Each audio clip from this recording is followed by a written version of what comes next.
Welcome. Thank you for coming out tonight. Does anybody know how many years we've been having our Juneteenth celebration? 6. Okay, you've been looking at the program. It says right on the front. How many of you have been to our other Juneteenth events? Show of hands. Awesome, awesome. So we have a lot of new people also. This is a great program that we provide free to the public, and it's special thanks to the Hockessin Fire Hall for providing this space for us. They do that so that we don't have to charge admission and we can share great programs like this with you. And Gage spent a whole lot of time organizing this and setting up really great speakers. And in the past, we've had different topics and we haven't had repeat speakers at all. So all the information that you'll be seeing is completely new, different twists on the same topic, and I think you'll really, really enjoy it. So we have a few proclamations and a resolution also to be presented first before the program starts. And this year also we have music for the first time. So that's going to be, a little bit of a twist on that. And that was Gage's idea also. So thanks so much for setting that all up, Gage. So the first proclamation is from Marcus Henry's office, Newcastle County Executive. And that's going to be presented by Greg Gross. Thanks, Greg. Good evening, everyone. Thank you for being here. It's a privilege to be here to represent my boss, Marcus Henry. Whereas Newcastle County proudly recognizes the importance of honoring our shared history and supporting community events that promote inclusion, cultural awareness, and civic engagement. Now, therefore, let it be resolved that I, Newcastle County Executive Marcus Henry, do hereby proclaim June 17, 2026 as Juneteenth Day in Hockessin. In Newcastle County, encourage all residents to join in recognizing and celebrating the important occasion in the continuing journey towards equality and freedom for all. Thank you, everyone.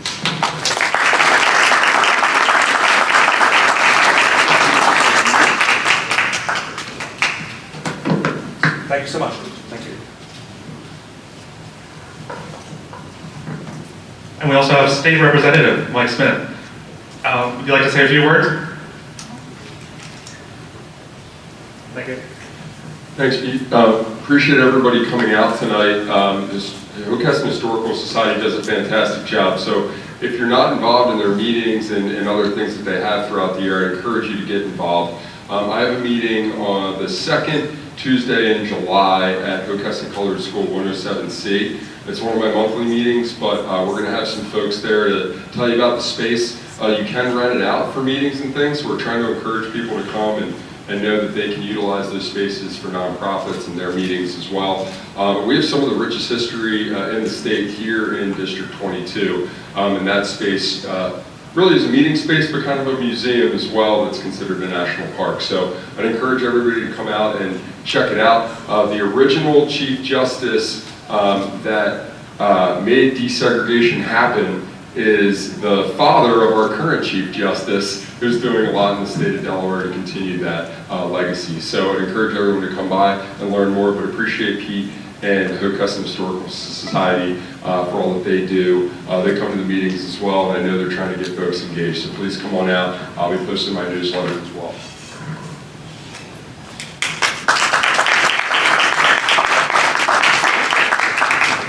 Thanks, Mike. And for such a small town, we have so much that has happened here that has, become part of national. We were the front stage for things happening here. It's incredible, and many, many things. So many topics. I won't get into that here. And it's, this program is provided because of a county grant each year, and without a grant, this program would not be possible.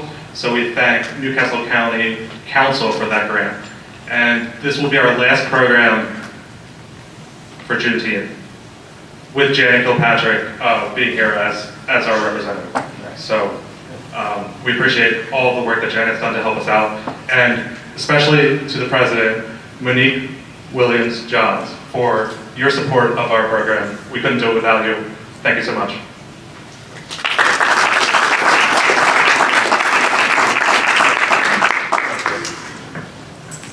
Good evening, everyone. Wonderful, wonderful. Thank you so much. I'm getting older now, so I have to wear reading glasses. But thank you so much for inviting me every year. This is an important time that we all come together. I wrote down a couple of, just a couple of points that I want to share with you.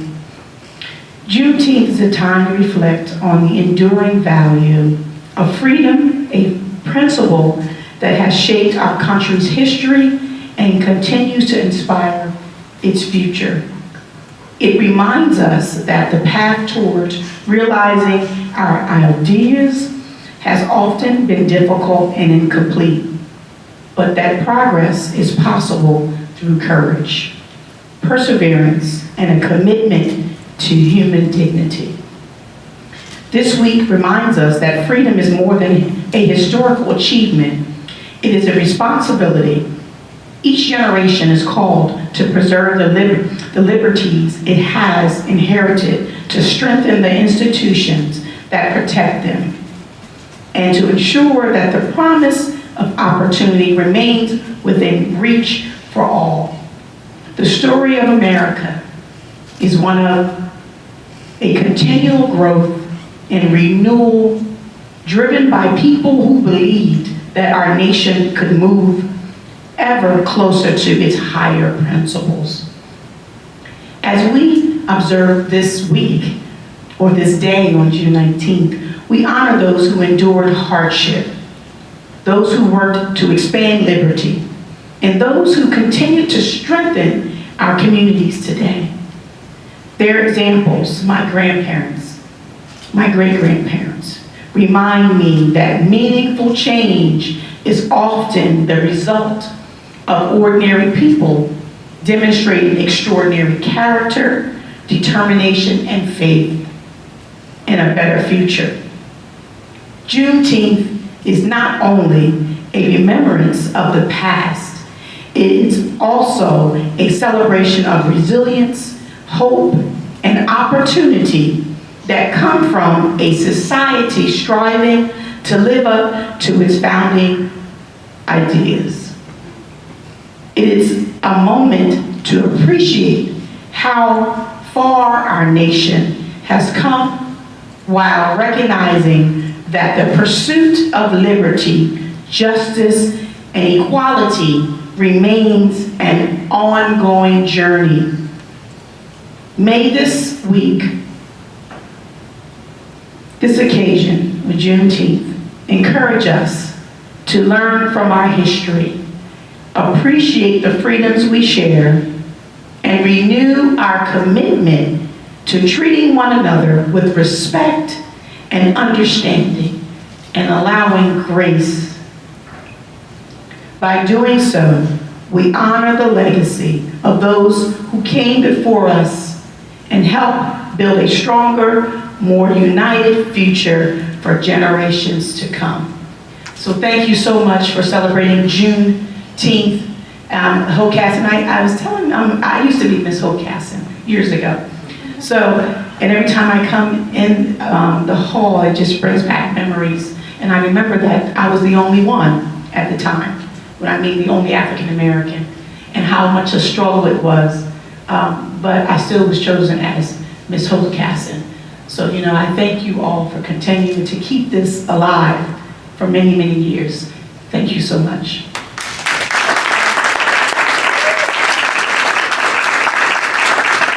Thank you so much, Linda. And Janet, follow up? I'm so sorry. Sure. We've had so many years of help with County Councilwoman Janet Kilpatrick, and we appreciate so much all the things that you've done for us. It's been great. So, and we're going to miss you, but I'm sure you'll be back. You're going to stay around in the area, hopefully. Yes. So thank you so much. Thank you. Do you want to stay up here with us too? So we've had a little discussion today on whether proclamation, resolution, tribute. This is a resolution from Newcastle County Council. A resolution just means that it has gone through the whole political process. It is voted on by the full council and it goes into the archives, so it will be there forever. So 100 years from now, somebody can go back and read what we wrote.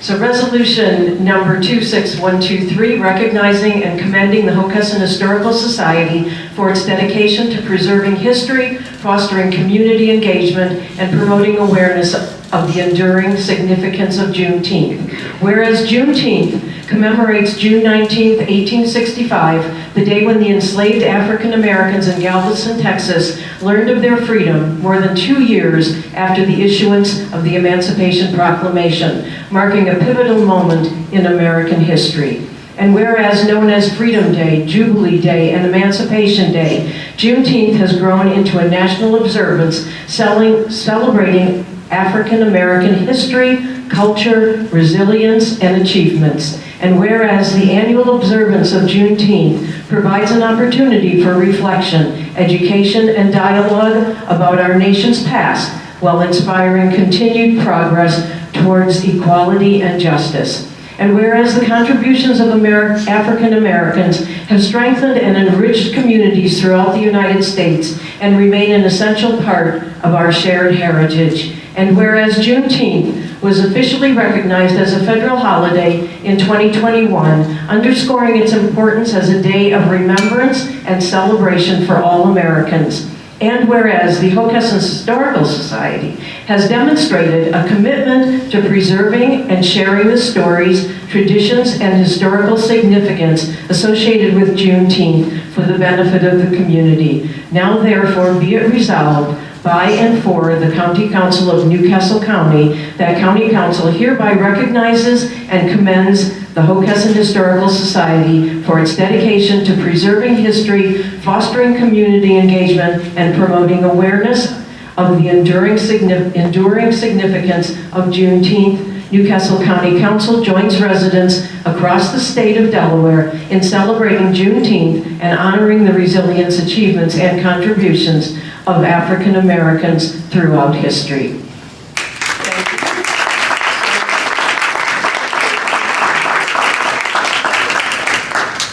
Thank you so much.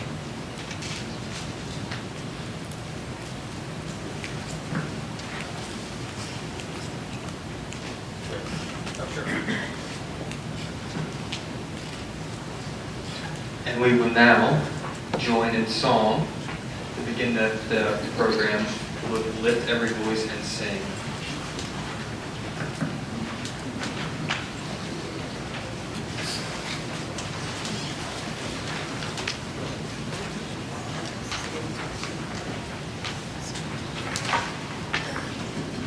Good evening, everyone. Good evening. Can you hear? Good evening, everyone. My name is Wanjiro Gumi. Louder. Can't hear you. Okay, is this better? Okay, my name is Wanjiro Gumi, and this is Renee Brecht Mangiafico. We're very excited to be here this evening to play a couple of songs for you. Well, they're all written by Black composers, and I feel it's important to celebrate, our composers, musicians, especially at this time. We are going to start with Lift Every Voice and Sing, and we're going to sing, if you would like to join us, the first verse and the third. We're going to do only two, so the first and third. Thank you. There's a brief introduction into the song. So when we both play, we can can't hear you. So there's a really short introduction to the song, so you don't start singing right away. And when the two of us play together, then it's time to sing. Okay? All right.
would now ask Pliny Ferreira to approach the stage and begin your presentation.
Hi, everyone. Hello. I'm just waiting for this.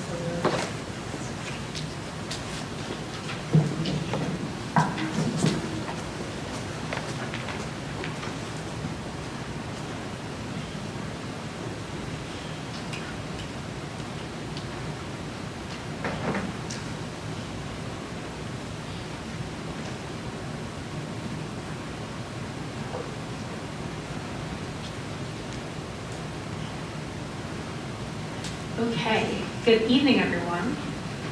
Thank you for joining us tonight to celebrate Juneteenth, a day that honors resilience, remembrance, and the ongoing struggle for freedom.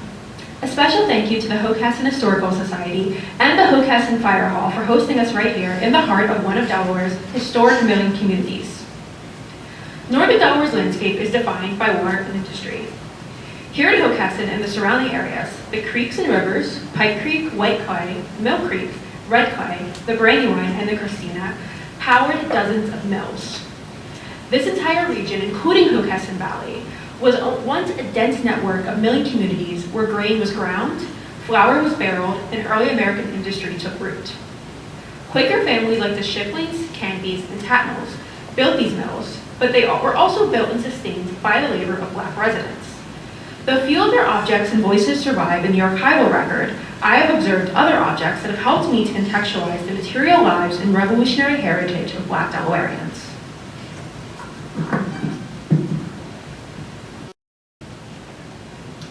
So to begin, this is Lenape-Hokic. It is the homeland of the Lenape whose ancient past and knowledge of the land made settlement possible. Black people have always been part of these communities since 1638, when a free Black man named Anthony arrived with the Swedes near Wilmington. The Brandywine and its later mills were quite valued for their extraordinary flour quality, but also for their generous output from about 1750 through the American Revolution, in which they famously fed the Continental Army and housed General Washington. These communities are important also for their settings as the homes and adopted homes of African Americans who were also caught up in the turmoil of the American Revolution and their ever-present fight for freedom in a fragile government that contradicted its founding principles through its treatment of African Americans. As we reflect upon the semi-quincentennial celebrating the 250th anniversary of the United States, the war left much more of an impression on Americans besides throwing tea into Boston Harbor and the cold winter at Valley Forge. The revolutionary spirit touched African Americans all across the 13 colonies and beyond in places like Europe, Western Africa, the Caribbean, Canada, and South America. Our sleepy area provided the backdrop and sometimes the culmination of those stories. Today, I want to explore how these milling communities served as homes and sites of resistance for African Americans in the late 18th and early 19th centuries. I'll do this through 4 connected themes: home and labor, religion, mobility, and resistance and refuge. So starting out with home and labor in milling communities. The mills were more than workplaces. They were neighborhoods. Enslaved and free Black workers did the heavy skilled labor, tending millstones made from Brandywine Blue Rock, maintaining the races, hauling barrels, and loading boats on the Christina and Brandywine. Some gained experience as millwrights, coopers, and carpenters. In places like Brandywine Village, Hockessin, and nearby mill settlements, Black families raised children, built relationships, and created pockets of stability despite the constant threat of sale or punishment. One remarkable example is that of Betty Jackson, a free Black woman who operated a tea shop on French Street from about 1760 to 1800. Her shop was recalled as one of the finest in the city, especially because of the very cool fact that it has a unique view. The finest beverages and tea wares were also available there. The Creamore teapot here belonged to John and Mary Dickinson and may have been used at their Dover, Wilmington, or Philadelphia residences, possibly traveling between all three. Tea was a social undertaking, and yet it was also a very personal activity that signaled ideas about ownership and material luxury. Betty was likely familiar with the tea objects created by Wilmington silversmith Bancroft Woodcock, like a few of the fine examples shown here. Visitors who came to purchase cakes walked up the alley and directly remarked, quote, "From the balcony on the east was a flight of steps that ascended into a noble willow. Here a platform seated 12 or more persons, where you had an extensive view of the Delaware for miles. Beneath was a tasteful flower garden, from which many a bouquet was selected. The scenery was very attractive," end quote.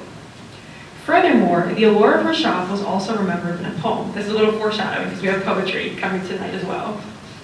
And this was, quote, "Her best parlor was fitted upon for the exclusives only, and we remember the whitewashed wall, the nicely sanded floor, the polished clock that clicked behind the door, the pictures placed for ornament and use, the 12 good rules, the royal game of goose, the hearth except when winter chills a day, with aspen boughs and leaves and fennel gay, while china teacups, wisely kept for show, ranged over the chimney, gussened in a row," end quote. Betty died in old age, and she was much respected, and she left her valuable property that her descendants occupied until at least the late 19th century. Her eldest son, Jeremiah Shad, was for many years one of our principal butchers in Wilmington, famous for curing meat, and he died respected as an industrious and useful man. Her youngest son, Gabriel Jackson, was like his father, a ship carpenter and master. At this time that we know, he is the first and only Black man to build a ship on the Brandywine River. He built the brig Casa, which was long used in the trade with Ireland, and brought in hundreds of passengers to this town. Betty's older son, Jeremiah, he would also marry a woman named Sally, who would become a very famous caterer who operated out of her mother-in-law's tea shop. Sally developed her own recipe of frozen cream, sugar, and fruit, an early version of ice cream. The treat was so beloved that it was said to catch the attention of Dolly Madison, who served at the White House.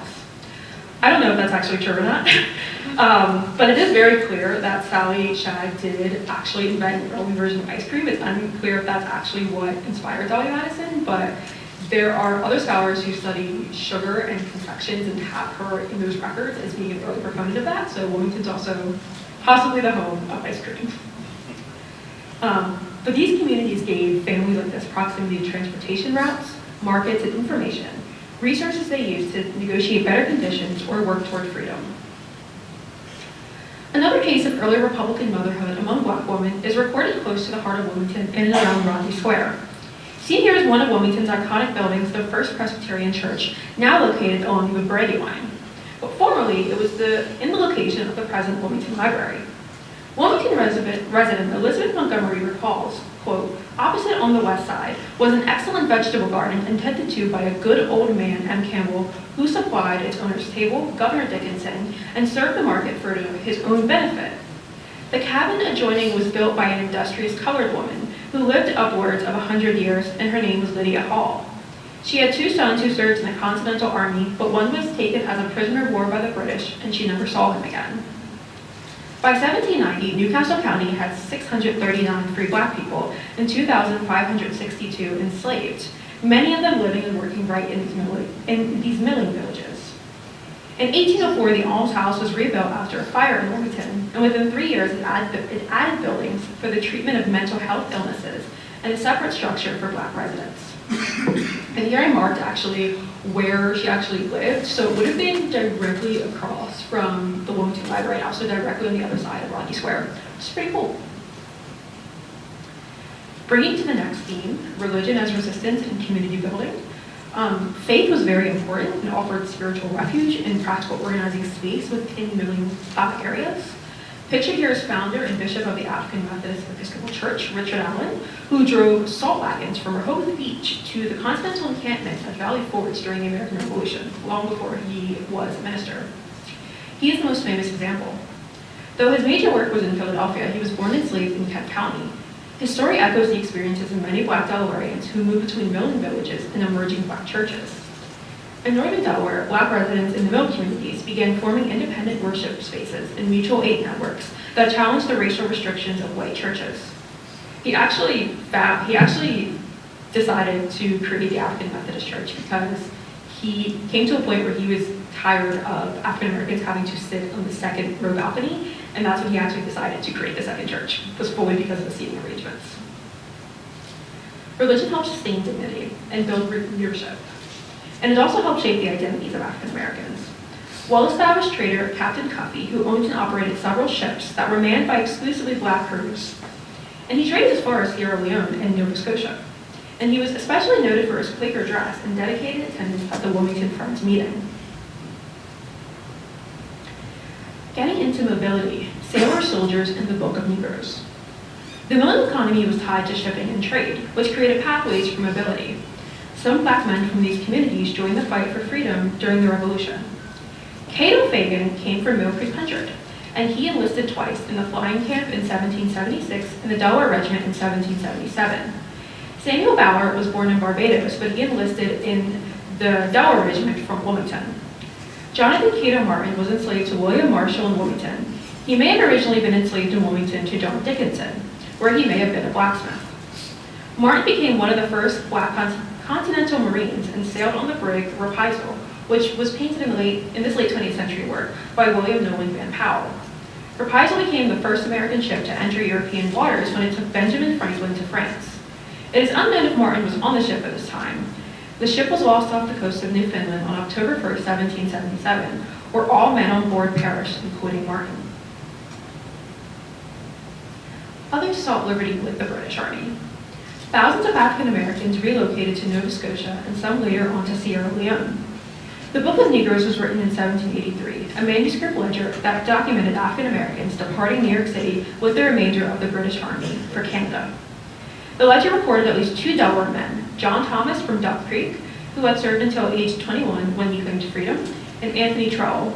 And I actually found Thomas's record here, which is really interesting, and I underlined it in red, and at the bottom of these 2 pages, that would be the next page. So you have his name there in the center, Negro name, John Thomas, 28 and a half years old. Description is stout fellow. And then his remark is that he served with Captain Julius from Duck Creek, Delaware, and then he bought his freedom at the age of 21. So this is a remarkable record of someone from Delaware who ended up leaving with the British Army. The mill's locations near ports and roads made movement, whether enlisting, escaping, or migrating, much more possible. Going into the last theme, resistance and refuge, we have to remember that the American Revolution was not in a bubble and that there were many other things that came after it and that led up to it. For example, the biggest thing to me is the Haitian Revolution, which does not get enough attention in American history. The American Revolution didn't end in 1783. The spirit of 1776, it really crisscrossed the Atlantic and inspired the French and Haitian and later the Latin American revolutions. In the 1790s, Wilmington and the surrounding milling regions became a place of refuge. We mainly know the DuPont family, who arrived on the Brady in 1802, but there were many others. French traveler La Rochefort noted around 40 families from Saint-Domingue, or Haiti, living in Wilmington in 1797. Some with enslaved or newly freed household members. Haiti declared independence in 1804 after 13 years of war. To this day, the Haitian Revolution is the only known slave rebellion in human history that successfully founded a state that was free from enslavement. Independence was declared in Haiti on January 1st, 1804, and in line with the 18th century news circuit, word began arriving in Philadelphia in late February, where on February 21st, it was printed in the Delaware Mirror of the Times and General Advertiser. It took me a while to find this because I had to trace and think about when news would carry from Haiti to the rest of the Atlantic world and thinking about how long that would take. So it takes roughly about a month to 2 months to really get word across. So it's really interesting to see it published in Wilmington. But what's really fascinating to me is that it only meant one thing to the white eyes and ears that would hear it and read it, and what the enslaved population looked like. Remaining numbers and differences created a fearful reality, but one that the United States did not have to worry about for essentially half a century later. Something that was international news, as you can see here on the right, was printed very small and relegated to the second page news due to the fear of news reaching enslaved African Americans who feared they would be inspired to begin a rebellion. And you actually see here, the only thing they have listed besides the fact of the independence of Saint-Domingue is how many people remained enslaved and how many people were freed from it. Two people from Haiti who were relocated to Wilmington, Laurette and Andrew Noel, were both born enslaved in Haiti. After the Haitian Revolution, they immigrated to the United States with their French enslavers who fled the island at the close of the war. These arrivals brought new ideas of revolutionary resistance into the existing black communities of the milling villages. The area absorbed these stories, blending them with local traditions of endurance, and a notable account of their lives is quoted here. Quote, "On a stormy day, a most respectable French-colored woman, Laurette Noel, came to tears to ask the counsel of my mother what could be done for this lovely little one, alarmingly ill, on Front Street. The parents were in deep distress. The mother could not speak English, and the father but imperfectly. In this dilemma, it was concluded my services would be acceptable, as I had a smattering of French. On entering the room, I perceived her disease to be croup in the highest state. An old French doctor was present, giving her barley, water, and no one dare interfere, though it was evident such powerless remedies could not be efficient. I remained to do what I could, and was amazed to hear, when she could speak, expressions from this sensitive little sufferer, entreating her mother not to cry, for soon she would be in paradise, where suffering would be no more. This parent's grief was excessive, and the father's was violent, who could not restrain his feelings.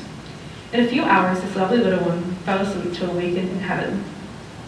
As soon as the mother was convinced that the spirit of her darling had fled to a calmer rest, she laid her on the couch and knelt by her side in perfect composure, offered her up in prayer and thanks to her heavenly Father for all his mercies in preserving her through life, then for the release of her darling child from suffering, and for her removal from a world of sin and sorrow in the days of her innocency, to be conveyed to Abraham's bosom, most ardently imploring his grace to strengthen her resignation to his will under the sad bereavement." End quote. An influx of immigration changed land ownership in Mill Creek County, in Mill Creek Hundred as well. As of 1804, there were 4 black men who owned property in the hundred here. The Noel's Catholic faith led to Andre being buried at St. Mary's Catholic Cemetery next to Coffee Run condominiums, where I currently live. The cemetery is also the resting place of several French soldiers who served in the American Revolution but died in Wilmington after the Battle of Brandywine. Here in Hockessin, where they rest, is probably a pretty rare occurrence. I would say that this is not the only situation of this, but it's definitely one of the rare instances where 2 groups of people changed by revolution in the Atlantic world are buried in the same place. And the cemetery is quite small. I don't think there's more than 20 or 30 graves in there. So they're very close, and that signals a lot about this community and about the home that it provided, both before, during, and after the American Revolution. It was a site of resistance, and it was a site of freedom for some people. In the milling communities of Hockessin, Brandywine, and northern Newcastle County, African Americans turned sites of exploitation into homes of resilience. Through daily labor, faith, movement across borders, and openness to new arrivals from the wider Atlantic world, they resisted bondage and laid foundations for future generations of freedom. As we gather on this Juneteenth, we remember that the emancipation proclaimed in Texas in 1865 was the long-delayed echo of freedoms fought for and often denied right here in these very milling villages nearly a century earlier. The same revolutionary spirit that animated Cato Fegan, Jonathan Martin, John Thomas, Richard Allen, Mamba, Laurette, and Andrew Noel still calls us forward. On this day of celebration and reflection, and as we approach the 250th anniversary of American independence, let us honor the Black residents of these milling communities, not just as laborers, but as architects of liberty, who refuse to let the contradictions of the founding era define them. Their endurance reminds us that Juneteenth is not only about looking back, it's really about carrying the undying fight for dignity and justice into our own time, right here in Hockessin and beyond. Thank you very much, and happy Juneteenth.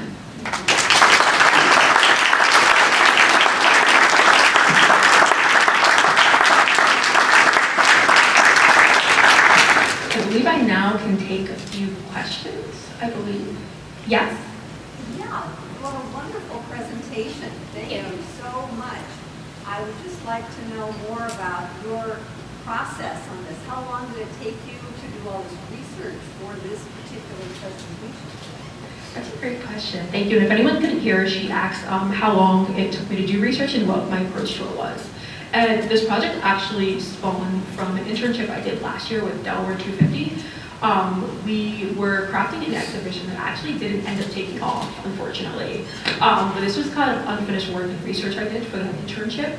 And I knew that I was, and really, I mean, a lot of it started with the Delaware Room at the Wilmington Public Library. That is a resource that, I'm not sure if we put in the program or not, but it is free and accessible. It's open the regular times of the library. You don't need any special appointments. You go in, you give your ID, and you have unfettered access to a room that's full of primary and secondary sources on Delaware that is barely used. Also, Chronicling America by the Library of Congress is where you can find all of those newspapers. They're readily available to you, and many of them are digitized. So thank you for that question. Anyone else?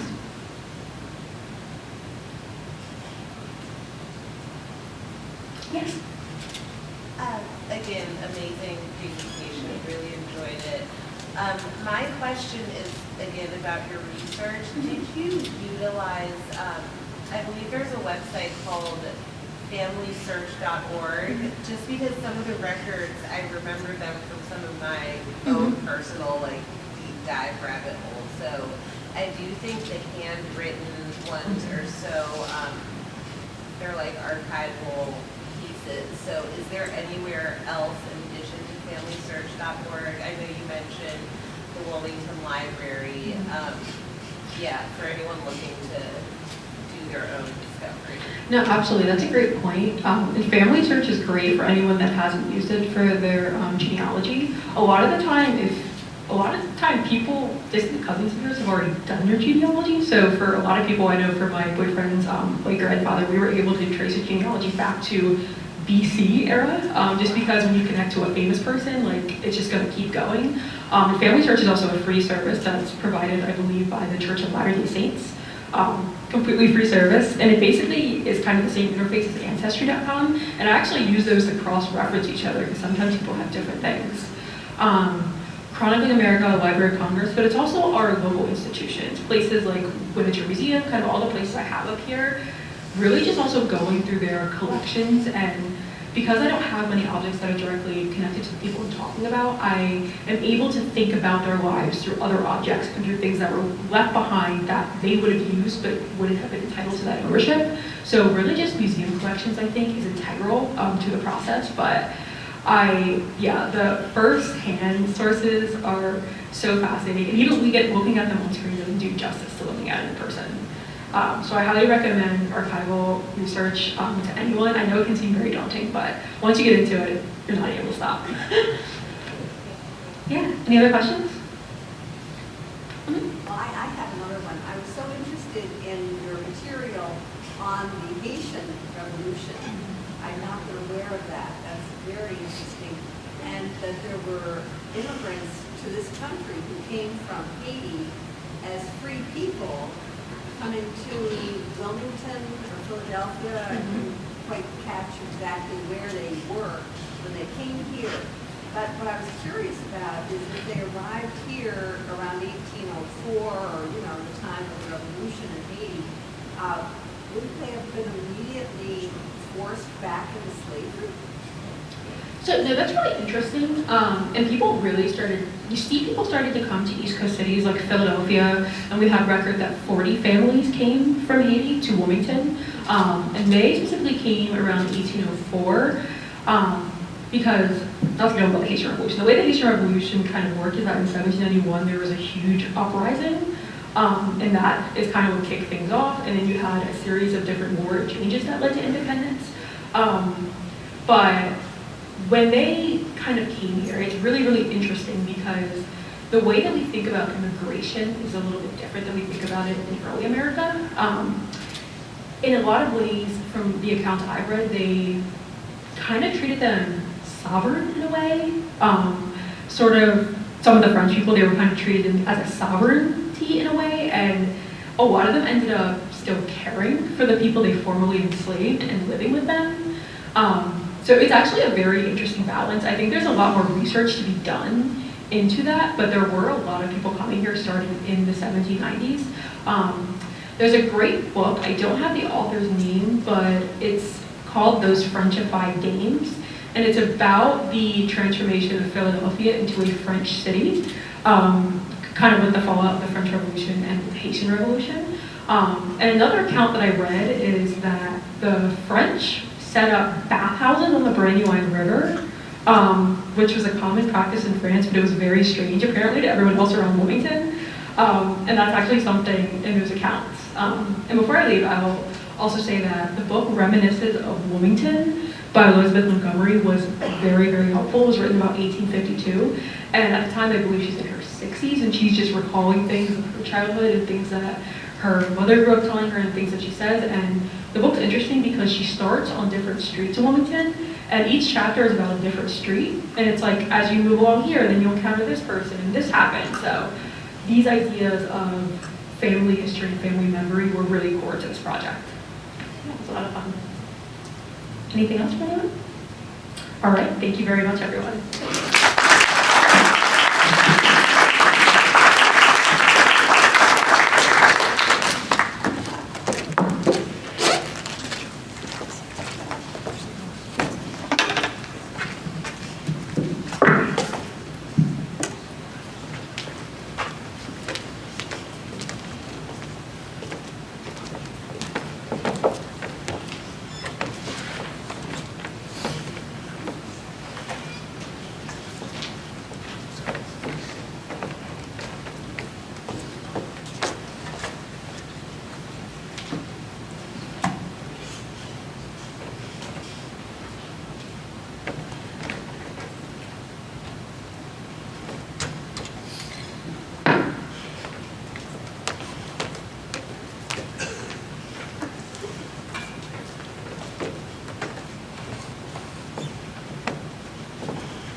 Thank you for your patience.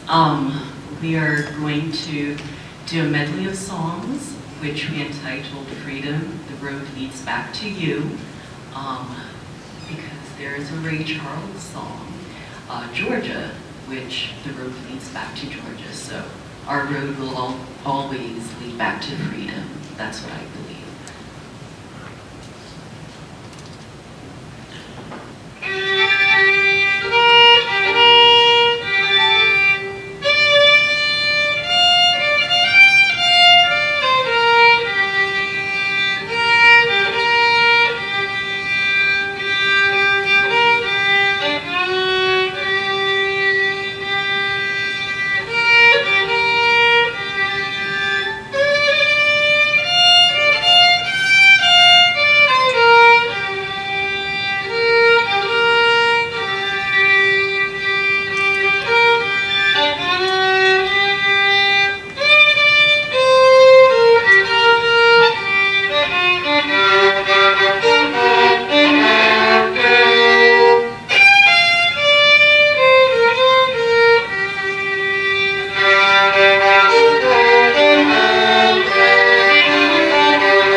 song is Georgia on My Mind.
Is Petite Fleur by Sidney Bechet.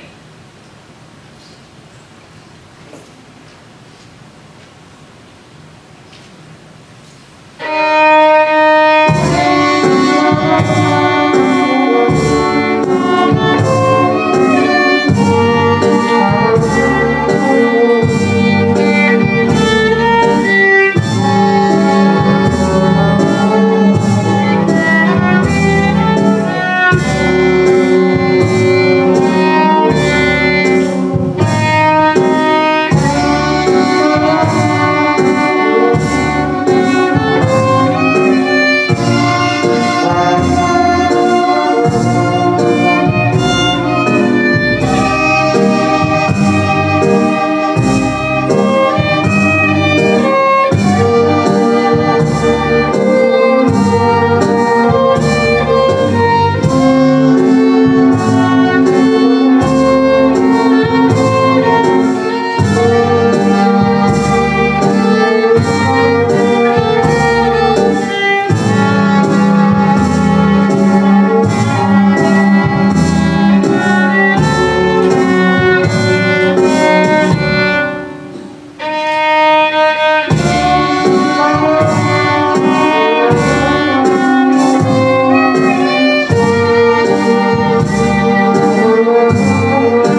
I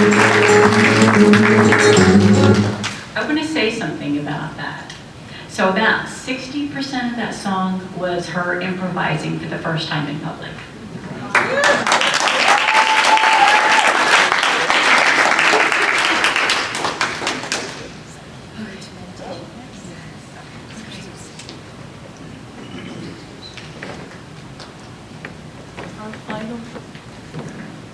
Our final piece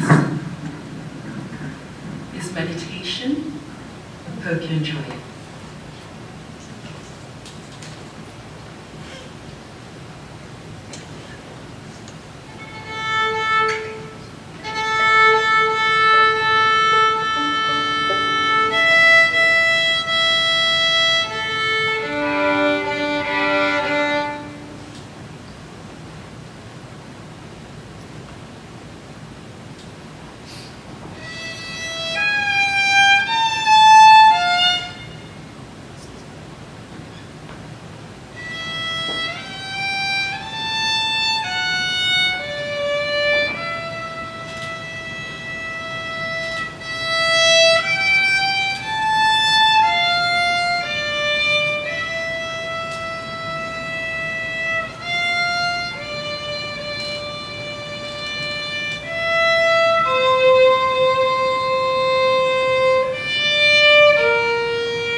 Hockessin Historical Society for having us. Thank you, Gage. Thank you, Peter.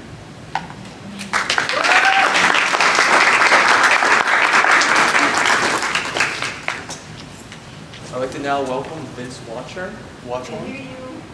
I'd like to now welcome Vince Watchorn, the next presenter.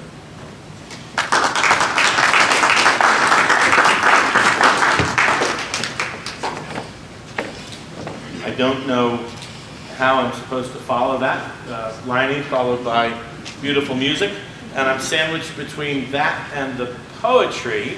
So I know to be fairly quick for all of you, so you can get on to what you probably would much rather hear about. Is the mic working okay? Can people hear? No. I guess it's Is on. it just a matter of turning it on? Yeah, just hold the button down. It should light up. It lit up. It lit up. Can people hear now? Excellent.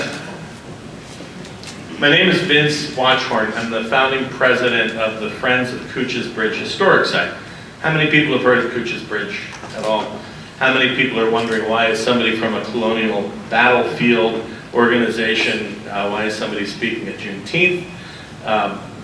We're more than just a Revolutionary War battlefield. And one of the things that I find most fascinating about Cooch's Bridge Historic Site is the sheer number of stories that are available to tell, not only about Cooch's Bridge, but about America through the lens of Cooch's Bridge.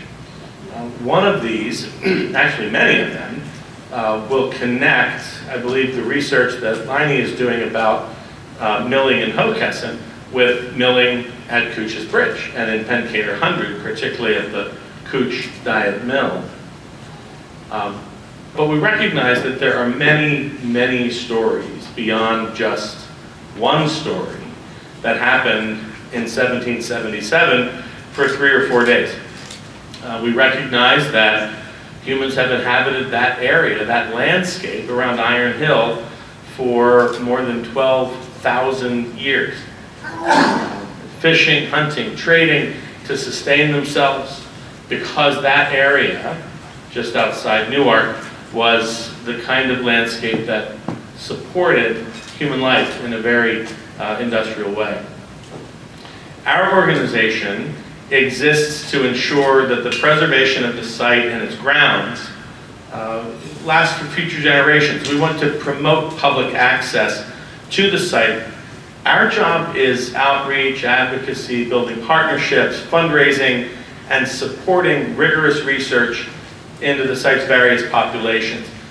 We're the Friends Group. The site is in part owned by Delaware's Division of Historical and Cultural Affairs.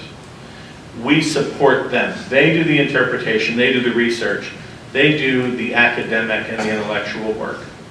They create new knowledge so that they can interpret it for a future museum there. Our job is to fund it, support it, envision it with them. So we work very much in partnership on all of those. As a group, we bring diverse backgrounds and interests and perspectives to collaborate respectfully in work that is characterized by commitment and energy. We want to be inclusive. We want to be collegial. We want to do everything we do with integrity. That means, as our one board member, Judge Cooch, often says, if it's the truth, that is the story that we will tell. America does not have a separate white history and a separate black history. It is completely integrated, influencing each other, connected to each other throughout our entire history. Systems of being, systems of business, systems of doing things connect and influence from hundreds of years ago, influence the way we live and what our culture is today. We pay attention to that. We want to pay attention to that. We want to recognize that even though, actually in part maybe because, this site is so well known as a Revolutionary War battlefield, we also need to recognize that there were people connected to that battle, connected to that area, who would never enjoy the freedoms for which the soldiers there were fighting. That's an inextricable connection. The Cooch family, industrialists, farmers, agricultural leaders, enslaved the population. There are records that show by name about 19.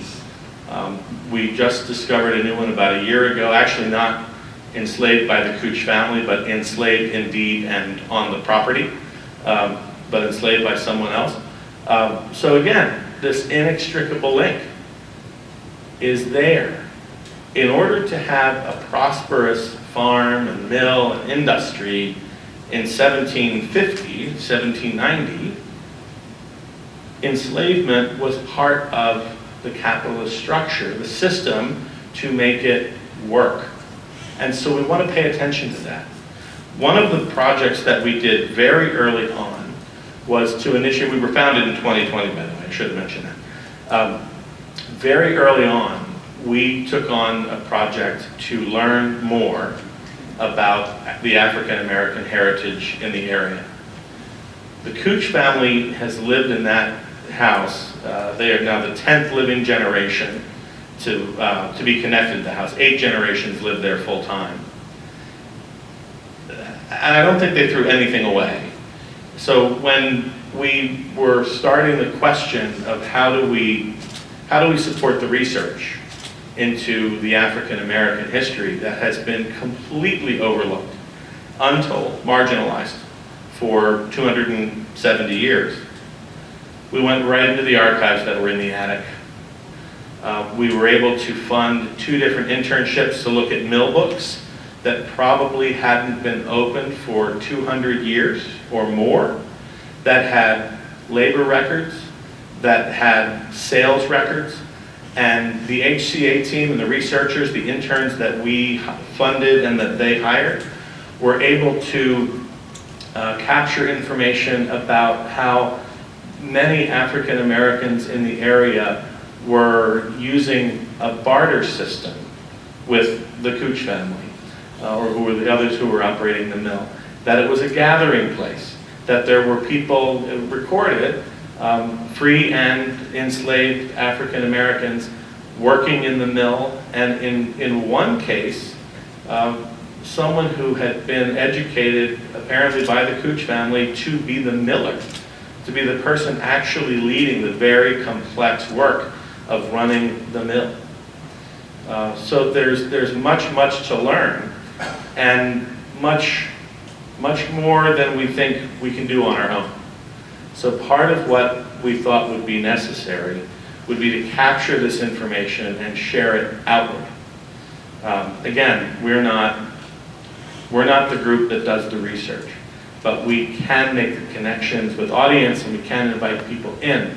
And so we developed this idea of a database. The information that our interns were able to gather is now on a very complex spreadsheet, and within the next, I want to say within the next month, it is going to be available for the public to see. And that would help just satisfy curiosity. Somebody might look someone up, but then there's somebody else who might be doing genealogical research or academic research. Lining might be able to find a connection between somebody who was working or buying in Pencader 100, maybe at the Cooch Mill, and connect that to some activity that's happening here at Hockessin. Personally, I'm on the mowing crew at Mount Olive Cemetery down Lancaster Pike, and when I commune with the ancestors, I have noticed a couple of names very much in common with people that we found in the records at Cooch's Bridge. So I'm wondering, will we ever establish a connection between Mount Olive Cemetery and the mill down in Newark through some of the people who are there? The other thing that is going to be possible is that people are not only going to be able to take research from the site, but they're also going to be able to add research in. HCA is developing a system whereby people would be able to submit information into the database, they would verify it to make sure that we're putting truth out, and they would add it into the database. So it could be crowdsourced as well. All for the purpose of elevating and escalating a narrative that we just haven't heard enough about. The amount of information that we've been able to gather just because we tried, just because we said, let's open the mill books, let's ask the questions. is incredible. And we'll probably never be able to tell the entire story. But if we can tell the true story, if we can let people know what the community was, not just a Revolutionary War battle, not just a very successful industrial family, but also a community of African Americans that supported and made this place go, and made incredible contributions that are still lasting today. Every viewscape, every site where we see lasting impact of clear cutting or of mills being built, we know that there were African American hands. We want to know more about what those are, because we do have a shared history. This is our history together, and I feel the people who are here tonight probably are committed to the idea that we have to be in it together, that we have to be able to tell the full story of America if we're going to be able to understand who we are and who we can be and how we can be better. We would love for our database to be just a small part in all of that as we help to understand one part of Pencader 100 in the great state of Delaware. And I'm happy to take any questions. I really appreciate all of you being here tonight to explore this topic and to hear the wonderful words that others have shared and the music. I want to thank all of you. I want to thank Pete. I especially want to thank my dear friend Gage. I don't know if anybody has had the pleasure to spend time with this young man, but a person who is just led by his heart and his sheer interest in the history of the area where we live. It's really a treat to know Gage and to be a part of this evening tonight. So thank you all, and I'm happy to take a few questions. I'm also happy to just stop talking if that is your preference. Here's a question. Please. So, when does the museum open? When do they plan to open the museum? They plan to open, and it looks like it's going to be in 2 phases, but phase 1 will be in September of 2027. And that will be when they're able to open some interpretations inside the house and probably some way signage outside. When we look at the full impact, the parking lot, the new entrance, the pathway constructed through, that's probably going to be the following spring, just because of contractor and construction delays. But the general interpretation in the museum will be available September 2027. So Stay tuned for more. Is it Cooch's Bridge and Day at Mill? There are 3 parts of the property. There's the property which is the homestead. It's where the Cooch family lived, and it's the outbuildings for the farm. Is that on the north side? That's on the north side. That's the chicken coop and the ice house and everything. And then across the way, there's the Cooch Diet Mill, which is also part of the complex. But over the years, the parcels were separated. Somebody different owned it. Those 2 parcels are now owned by the state. And then there's another 190 acres that are held in trust. We would love to acquire that and bring it all back together. So it's just one Cooch's Bridge Historic Site. Yes? Yeah. Could you talk again about this resource that is going to be finished in the next month? I wasn't clear. First, what was it again? Sure. Also, will it be digitized? It is digitized. It is the digitized version of what we have found and what we will continue to finding. It is an online resource called Bridging Histories, the African American Heritage Database at Cooch's Bridge. And so you would be able to dial up a website, and it would go to a very user-friendly interface, and you'd be able to say, I'm looking for a person named Gage, or someone named something else, and there's all kinds of combinations and permutations. You could say, I'm looking for someone named Nancy who was born in 1840, and it goes through all the information that's been entered, and it would pull up any prospect who might fit that description. So it's a record of all of the farmhands, all of the workers, the mill workers? All the ones we've been able to find. Yeah, there are different kinds of records. Some of them are birth records. Some of them are death records, some of them are labor records, some of them are emancipation documents, journals. There's every manner of historic document is there, or historic data is there. It's a constantly growing amount because we'll never have all of it. We want to have as much as we can. But all of this was pulled together from the attic of the mansion, or? Starting in the attic of the mansion, which, by the way, has now all been given to the State of Delaware Archive, but then incorporating many other resources as well. So the interns that we had started with the documentation, the primary sources that were right there at hand, but then we're actually able to use digital research to find other people, other facts to include into the database. And it'll be a free resource. It was funded by Delaware Humanities, gave us 2 different grants. We had 2 individuals who made grants to it very generously to keep the work going. And we'll have to continue funding the research and funding the hosting of the site. But it's all an online resource, like a library search database, like Liney was talking about.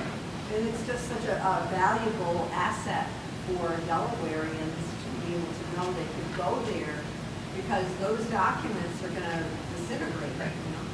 We sure hope it's valuable and that people can learn from it and add to it and build a more collective knowledge of what this state is and has been. Yes? I remember we talked years ago in the county about bike path access. The pathway that you're talking about, is that still part of the plan? Are you guys trying to get that done? It's part of the plan. You know, sometimes people will ask someone, oh, what's your vision for such and such? And I often think the best answer is, I'm not sure yet, but I know it's very expensive. Between Iron Hill Park and Glasgow Park, there are a few large properties, none of which are, well, if you take a certain route, none of which are residential subdivision. So it is possible through just a handful of owners to have pedestrian access, bicycle access from Glasgow Park up to Iron Hill Park. And when you look at the map, that makes itself pretty clear. And there aren't 400 residents who would have to sign off on access through right-of-way. So in 2021, the county and the state joined together to fund a feasibility study, which is what Kyle Grantham is talking about, to fund a feasibility study to see what it would take to put a real trail through there. And the feasibility study came back, it's been complete, and now with a major 7 to 8 figure price tag, they're starting to do some of the fundraising for that. We would have to acquire land, we would need to obviously create the pathway itself, the bed, any kind of pedestrian access, bicycle access is going to have extra costs to it. But the opportunity to connect those 2 parks and have that as part of connecting Wilmington to Newark to all the way down to Sussex County is really pretty dreamy. And we didn't think, for a long time, we didn't think that that area was going to be available, but it looks like it might be. Thank you for asking. Yeah. It takes time. Thank you for your time and attention and for your concern. Jake, what's next? Poetry. I'd like to welcome Tori up to the stage and read us some poetry and this out. Good evening, everyone. My name is Reverend Tori Francis Malik, and on behalf of the Hockessin Historical Society, I have the honor of speaking on behalf of Delaware Poets Incorporated and our forthcoming annual publication, the Delaware Poets Almanac, which, in celebration of this sacred holiday through the recognition of Delaware African American literacy and voices in poetry and art. This evening, I wish to honor several persons of silent renown in connection to the First State, with particular attention to writers whose work deserves full recognition in our state's literary memory. I also shall use my time this evening to acknowledge the living poets, educators, performers, and community leaders who continue to carry Delaware's cultural heritage and literary voice into classrooms, libraries, public gatherings, as well as civic life. Their work will stand beside the multicultural voices we are gathering through the Delaware Poets Almanac as part of a broader effort to preserve the literary legacy of our state and its people. And with that, we can begin. Delaware often remembers itself as the first state, the first to ratify the Constitution, but in the history of slavery and emancipation, Delaware's record is a bit more complicated. To set the stage for our brief lecture, I reiterate the importance of Juneteenth as a catalyst to the experience of African American life within our state. Juneteenth marks June 19, 1865, when Union troops arrived in Galveston, Texas, and announced freedom for the enslaved people there. The Emancipation Proclamation had been issued more than 2 years earlier, but freedom had not arrived evenly, quickly, or fully. Because Delaware remained in the Union as a border state, the Emancipation Proclamation did not apply to enslaved people that were here. In 1860, per the census, roughly 1,900 people were still enslaved within the state of Delaware, with the largest number in Sussex County and smaller numbers held throughout the state. For enslaved Delawareans, June 19th did not bring immediate legal freedom. That came only with the national ratification of the 13th Amendment in December of 1865, but Delaware itself did not ratify that amendment until February 1901, more than 35 years after the Civil War. In the undated essay by poet and author Alice Dunbar Nelson, titled Delaware Inconsistencies, appropriately, she states, "Delaware is a state of anomalies. In the Civil War, fighting for Union cause, but rejecting the 13th, 14th, 15th constitutional amendment." So Delaware held two histories at once. Slavery remained legally here, while abolitionists, free black communities, faith leaders, and underground railroad networks ran parallel to the history being reported beside it. Print was part of that struggle. Newspapers, pamphlets, speeches, sermons, and poems helped argue over freedom in terms of the consciousness of the human dignity that existed and the life of an average American. When we speak about Delaware's African American literary voices, we are not simply adding names to a timeline. We are paying closer attention to a record that has already and always been here, even when it has not recognized or been equally preserved. Juneteenth and its neglect stand as a reminder that freedom was not announced, received, or remembered equally across this country, as I said. In that same spirit, literary recognition asks us to consider whose works deserve to be remembered, whose work has been overlooked, and what conditions shaped that difference. For African American writers in Delaware, literature developed within a history marked by racial barriers, segregated schools, unequal publication access, and limited public recognition in total. Yet these writers still created poems, crafted stories in response to their struggles, announced them in essays, journalism, and speeches, and made their perspective public language that belonged to the cultural life of our state. Despite the barriers of racial injustice and inequality, the descendants of the oppressed peoples of this country, of this county, naturally reached for every chance to learn, express, and speak of creativity and soul. Poetry and literature was and is meant to preserve forms of witness that official records often miss.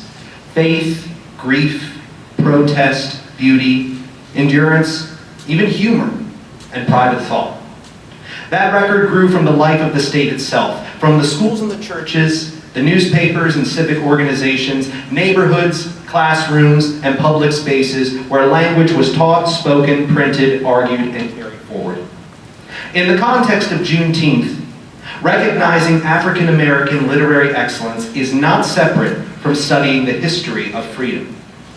It is one way of reading that history with a greater sense of stewardship. With that, I wish to turn our attention to the first figure I would like to recognize this evening, Stanford Elmer Davis, poet, author, educator. Davis was born in Wallyville, Maryland and grew up in Georgetown, Delaware, where he attended local black schools. He later studied at Princess Anne Academy in Maryland, now the University of Maryland, Eastern Shore. While there, his poetic talent was recognized by his peers and his teachers, and he became known for his literary promise, but was also named the official school poet. In 1911, Davis published Priceless Jewels, which was a 130-page collection of poetry printed by Knickerbocker Press in New York. The book is now considered one of the rarer works of Delaware literature and a collector's item for Delmarva bibliophiles, which I can say confidently I have a copy coming my way at some point from eBay.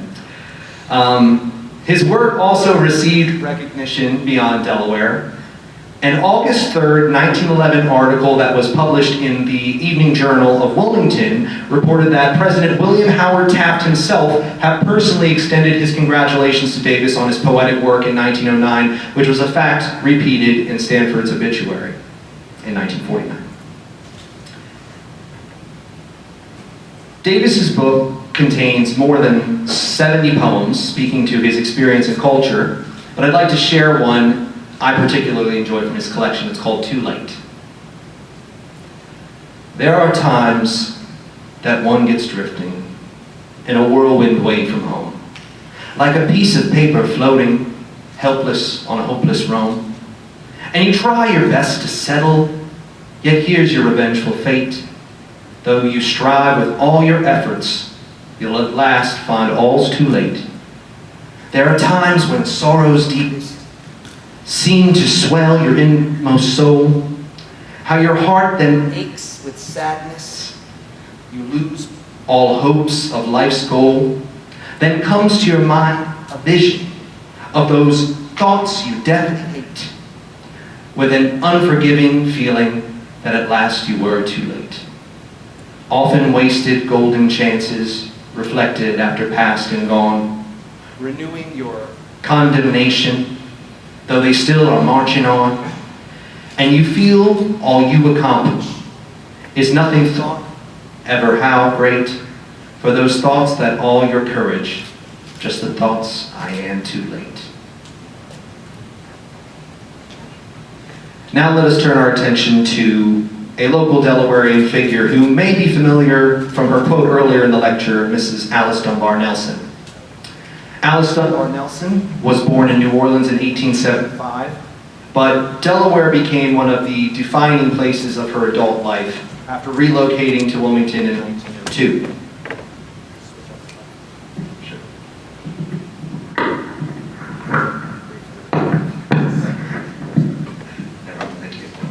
After relocating into Wilmington in 1902, she built a career that joined literature, education, journalism, and public reform. She taught English at Howard High School, then Delaware's leading public high school for black students, and later served as head of its English department. Through that work, she helped shape one of the state's most important black educational communities. Dunbar Nelson was also a wide-ranging writer and public intellectual. She wrote poetry, fiction, essays, journalism, diary entries, plays, pageants, novels. She pretty much wrote everything. Delaware literary historian Stephen Leach notes that many of her stories contain settings that, quote, cannot be mistaken than any other place than Wilmington. Her activism extended across women's suffrage, anti-lynching work, civil rights, black education, interracial peace efforts, and the Federation of Colored Women's Clubs. With Robert J. Nelson, her second husband, she co-edited the Wilmington Advocate, which was an African-American newspaper that connected Wilmington to wider conversations about race, gender, politics, as well as reform. I'd now like to take a moment to read one of her pieces that I really enjoyed, just called Sonnet. I had not thought of violets late, the wild, shy kind that spring beneath your feet. In wistful April days when lovers mate and wander through the fields in rapture sweet. The thought of violets meant florist shops, and bows and pins and perfumed papers fine, and garish lights and mincing little fops, and cabaret and soaps and deadening wines. So far from sweet real things my thoughts had strayed, I had forgot wide fields and clear brown streams. the perfect loveliness that God has made, wild violets shy and heaven-mounting dreams. And now, unwittingly, you've made me dream of violets and my soul's forgotten gleam. Now I turn to our final profile of Delaware literary excellence this evening, Mr. J. Saunders Redding, a major 20th century scholar, critic, and historian of African American literature and culture. Though not a poet himself, his voice lent to the ear of poetry for the African American experience during his lifetime. Redding was born in Wilmington in 1906 and grew up in a highly educated family. His parents were Howard University graduates, and education shaped his life from the beginning. He attended Lincoln University before transferring to Brown University, where he graduated in 1928 and later earned a master's degree in literature. Redding spent most of his career teaching at historically black colleges and universities, including Southern University, Elizabeth City State College, and Hampton Institute. In 1949, Brown hired him as a visiting professor, making him the first black faculty member at an Ivy League institution. His writing helped establish African American literature as a serious field of study across books, essays, critics, and criticisms, history and autobiography. Redding examined the African American life in America with scholarly discipline and a moral seriousness. One of his central arguments was that black studies should do more than add missing names to a curriculum. It should challenge inherited distortions and help build a fuller understanding of American life. A quote, "The final test of Afro-American studies will be the extent to which they rid the minds of whites and blacks alike of false learning, and the extent to which they promote for black and whites alike a completely rewarding participation in American life." By that quote, he is arguing that the value of African American studies are not just academic. Its true success is measured by two social outcomes: dismantling historical prejudices and enabling both black and white Americans to fully and equally participate within a healthy society. Juneteenth asks us to remember freedom not as a single moment, but as a continuous struggle to be seen, heard, educated, represented, and recognized. That struggle is part of Delaware's 250 plus years of history. African American poets and writers in this state created work in the face of exclusion, segregation, limited access, and a public silence. This achievement is not only that they endured those conditions, but that they made lasting art against the argument of memory against them. Whoop, got ahead of myself. Delaware poetry has been shaped by its churches, schools, homes, community readings, and public life, but it has also been shaped by voices that history often pushes into the margins. To recover those voices is to recognize that African American literary excellence has long been part of the state's cultural foundation, even when it was not always honored as such. The appointment of the twin poets, Nnamdi Chukwacha and Albert Mills, as Delaware's current poet laureates as of 2015, carries that story from then to the present. Their work brings poetry into the classrooms, into the neighborhoods, into the prisons, into public service and civic life. It shows poetry as art, testimony, mentorship, and public action. Together they became the first twins in our country to hold the title of Poets Laureate at the same time, setting the stage and the recognition for our state through their participation. This Juneteenth, as we approach the nation's 250th anniversary, the semi-quincentennial, this work of remembrance is vital to our identities, not as Delawareans, but as Americans. We cannot tell the story of American literature or Delaware literature without all of the writers whose words helped shape it. That recognition is not confined to the past. It continues today through the poets, the educators, the students, the performers, and the communities who keep giving voices to truth, dignity, and possibility. And I guess because there are questions being taken, if we have a little bit of time, I'd be happy to answer any questions that you guys may have.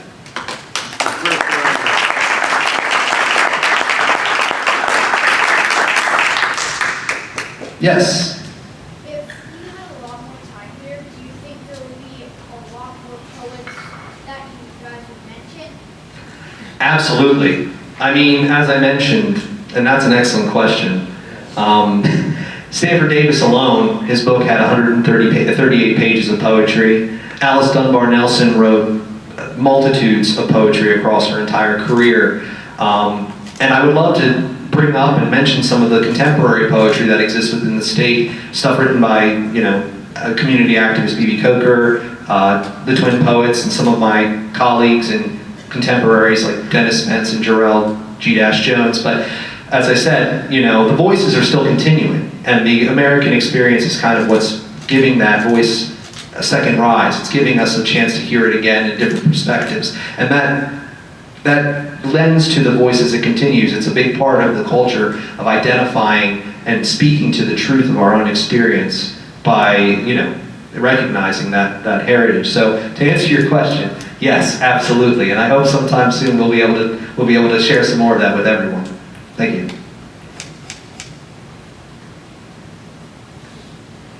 All right. Well, thank you so much for having me. Hockessin Historical Society, on behalf of Delaware Poets Incorporated and the Delaware Poets Almanac. Thank you all.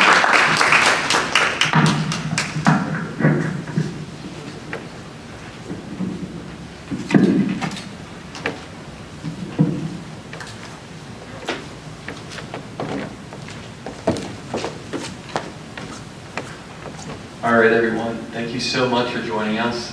I'm glad that some people stuck around all the way to 9 o'clock. It's impressive on a Wednesday evening.